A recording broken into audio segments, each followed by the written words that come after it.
Welcome to Hannity tonight. So much breaking news we will be covering throughout the entire hour tonight. Now, both officers are charged in the Rayshard Brooks killing. That's the one in Atlanta. They have now also surrendered, and we have key details, new details surrounding the arrest that you didn't hear from the district attorney yesterday. Keep in mind, you can't indict a ham sandwich, but the high bar will be 12 people on a jury beyond a reasonable doubt. There's a lot of developments. But first tonight, I want us all to step back as a country. We need to step back, take a collective deep breath, and understand this moment and realize this country is at a tipping point. It's dangerous.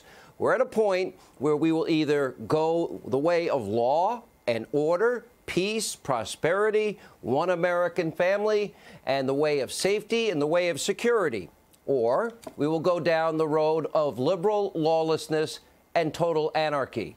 Now, because the sweeping, broad, in many cases false generalizations of groups of people, and let's be honest, outright lies at times, well, that we are about seeing officers, police officers, and the smears against those that stand in the way of chaos and you in the safety of your family.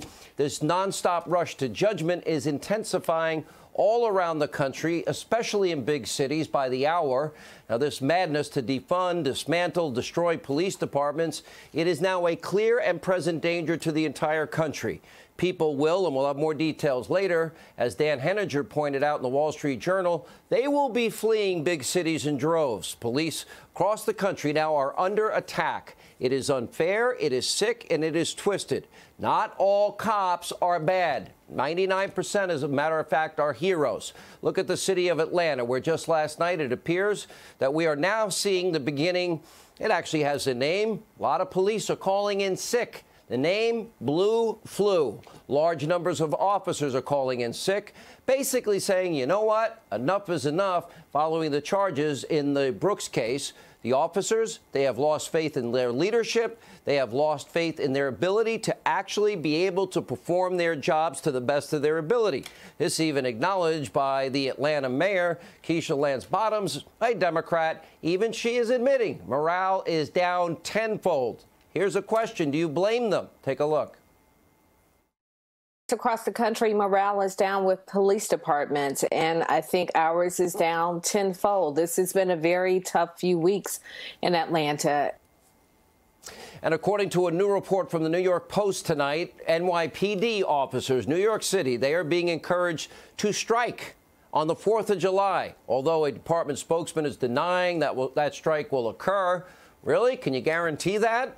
Because if that happens, not just in New York City, but in cities across the country, I promise you that will not end well for we the people. It's now becoming untenable for the good police officers to do their jobs and do it safely with the support of the community and those politicians.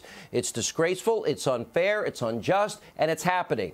They rush to judgment. Broad, sweeping generalizations. They're all racist, as we have been reporting, by the way. So many major cities that we talk about happen to have a majority of minorities on the job. In other words, a majority of minority police officers. And while I don't necessarily endorse the idea of the blue flu because of what could potentially happen, we have to ask ourselves, put yourself in their shoes, how would you be feeling today?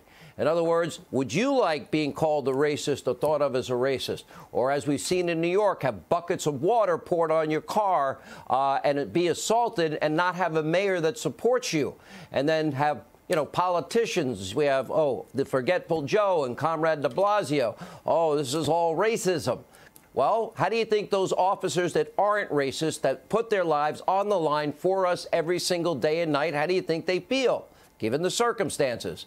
Now, given the fact that liberal cities, like we've been talking about, New York, Seattle, Chicago, Detroit, are surrendering to far-left lawlessness and anarchy and making it harder and harder, if not impossible now, for police officers to do their jobs. Earlier today, the New York Police Union chief, Pat Lynch, told Fox News, quote, "You are seeing these messages from New York City police officers because they now have reached the breaking point.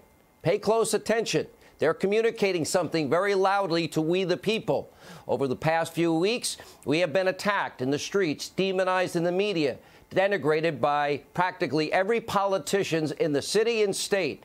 Now, some police officers, as a result of the violent rioters, not the peaceful protesters, there are peaceful people, but some of them are not. A lot of them are not. Some are now, police officers are dead, 800 plus injured.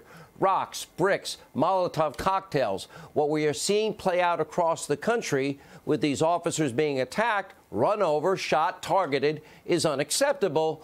They will begin to leave this profession in droves. And frankly, ask yourself, can you really blame them? 800 officers injured, rocks, bricks, bottles, Molotov cocktails. Others have died and some are paralyzed from the neck down. It should disturb every good, decent American that believes in law and order. Ask yourself again, what do you think your community, wherever you happen to be tonight, will look like if these far-left leaders get their way? What's going to happen when these police officers say, we're retiring, thanks, but no thanks? Again, I ask the question, who are you going to call when it's 10, 11, 12 o'clock at night and somebody's breaking into your house to do harm to you and your family and your children? What are you going to do, heaven forbid, when violence strikes? We're at a point now where police, they're going to go on strike, they're going to quit, they're being blamed for the bad actions. We all acknowledge this. It was universal agreement in the case of George Floyd, and at our country, we always want to be a more perfect union. We can, we will get better. The president laid out reforms to make us better. How are departments going to recruit good new candidates? They don't usually pay a whole lot of money either, especially in the early years of being a police officer. How are police departments supposed to function in an environment like this? Now, I want to be very clear. Of course, accountability is good. Of course, we need to expose abuse of power, corruption at all levels. We do it on this show every night. We did it at the highest levels of the deep state, within the FBI of all places, within our intelligence community of all places. But we always said the 1%, not the good 99%. What is going on right now with this defund police movements and no more police movements picking up steam? Well, that will obviously, you don't need a Harvard degree. This will lead to a crime wave. This will lead to an exodus from cities like you have never seen.